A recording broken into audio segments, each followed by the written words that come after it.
Shalom, and welcome to another in our series of podcasts from Temple Beth, a dynamic center for conservative Judaism in Los Angeles. This is a recording of a Yizkor sermon by Rabbi-Cantor Chorny. I wound up doing 2 Yizkor sermons this season. On Yom Kippur, I spoke about my paternal grandfather.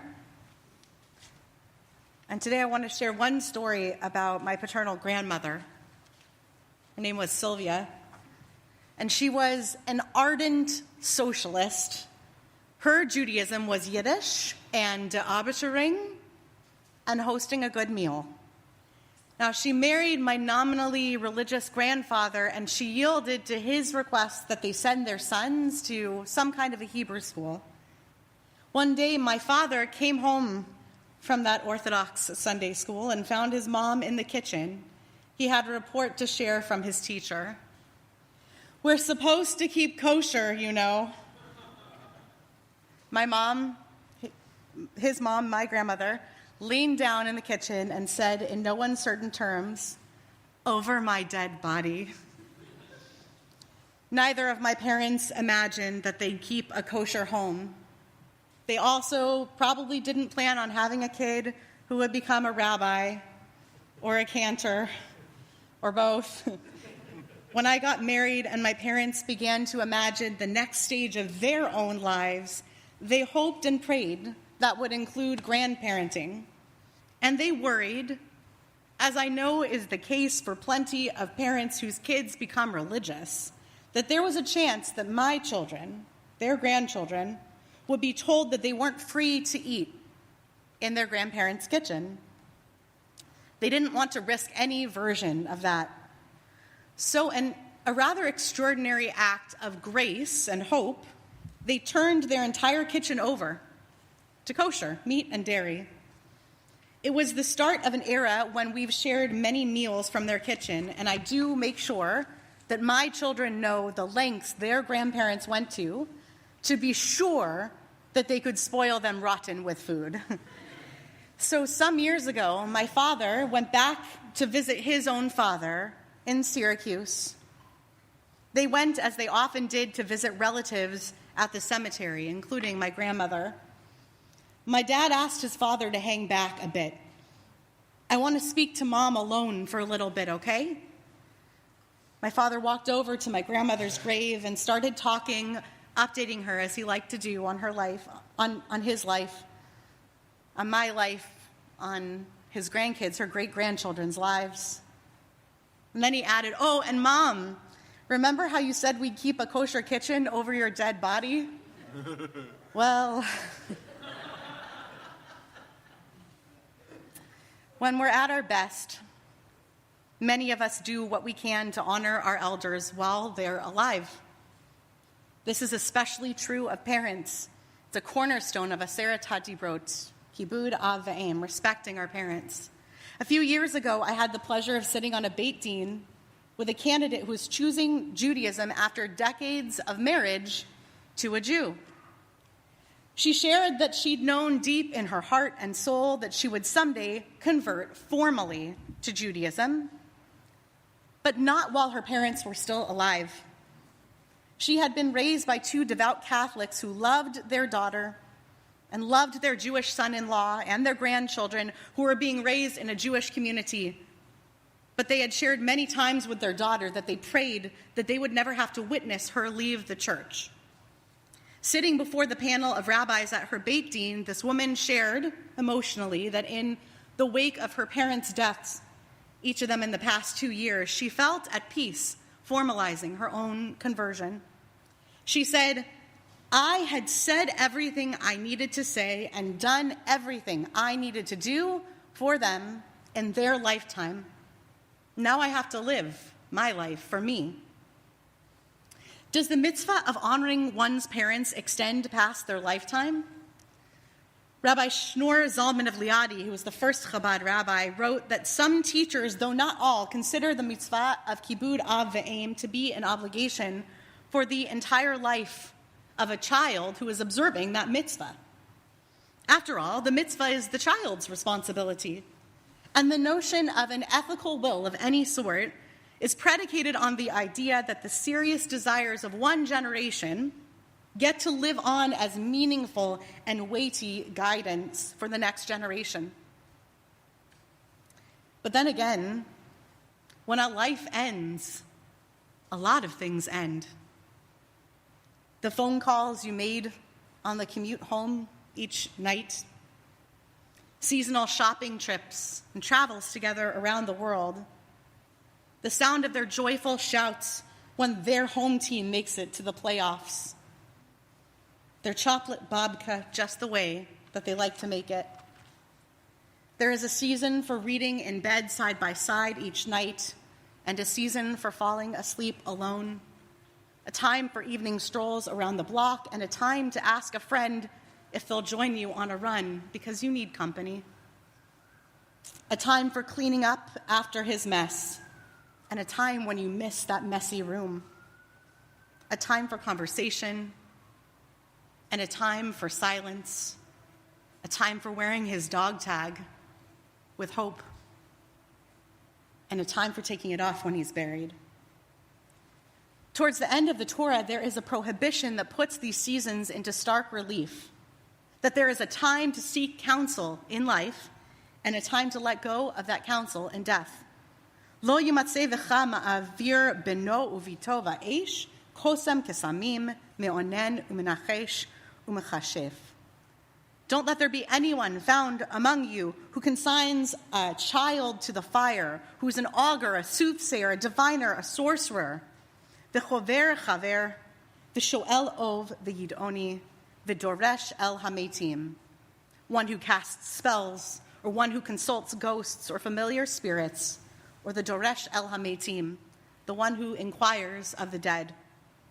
This detailed list of prohibited consultations with the realm of the dead showcases the many ways in which people try desperately in every generation to cross that threshold. In every era of humanity and in every corner of the globe, people will arise to play a version of Whoopi Goldberg's character in Ghost, making promises that people can be in touch with their deceased loved ones. But the bookend of the second verse here underscores the most painful reality of all. What we cannot do under any circumstances is lidrosh el hametim, to seek counsel from someone who is no longer alive. There's a story in Talmud, in the Babylonian Talmud and Sanhedrin, about Rabbi Akiva. When Rabbi Akiva would read this passage in the Torah, he would cry.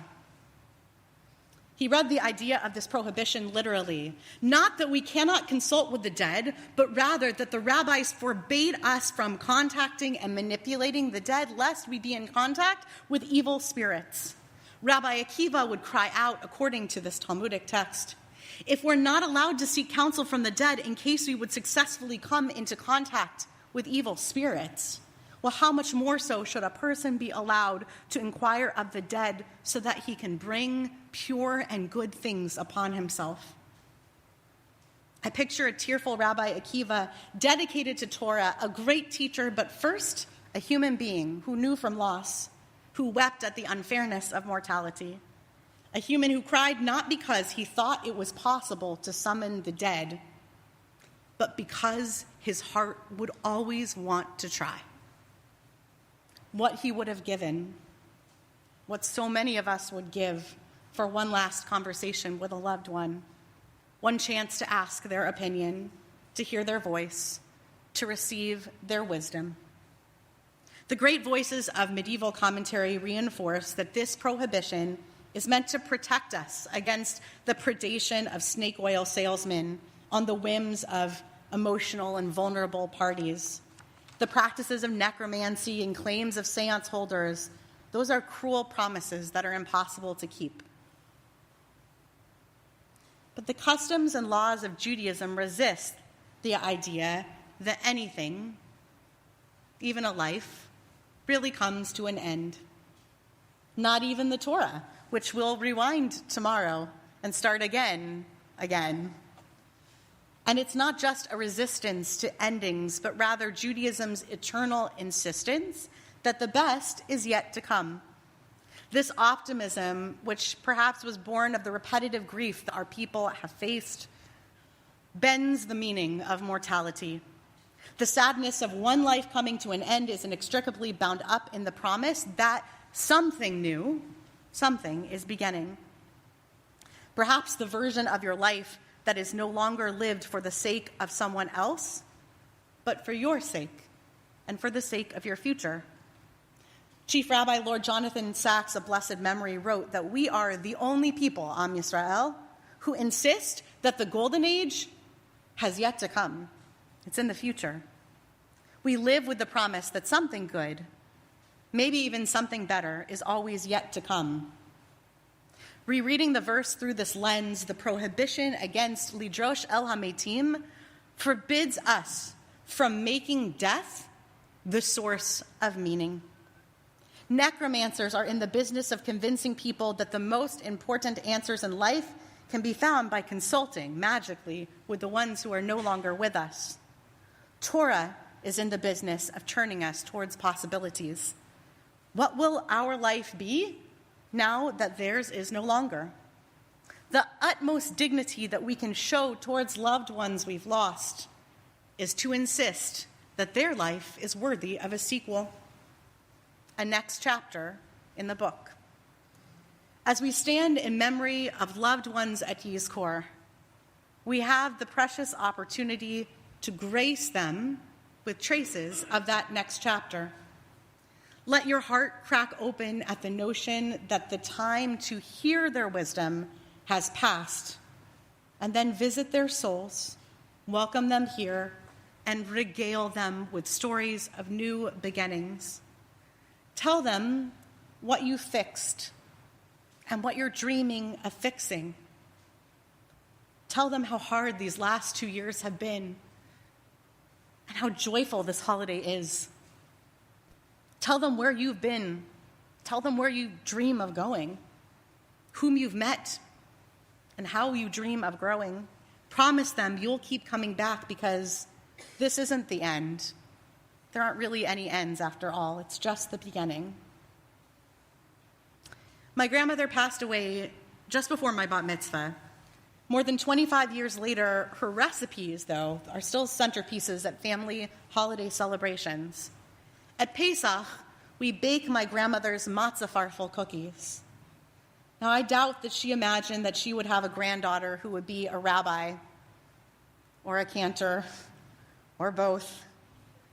Nor do I think she would have imagined her great-grandchildren baking her recipes in her son's strictly kosher kitchen.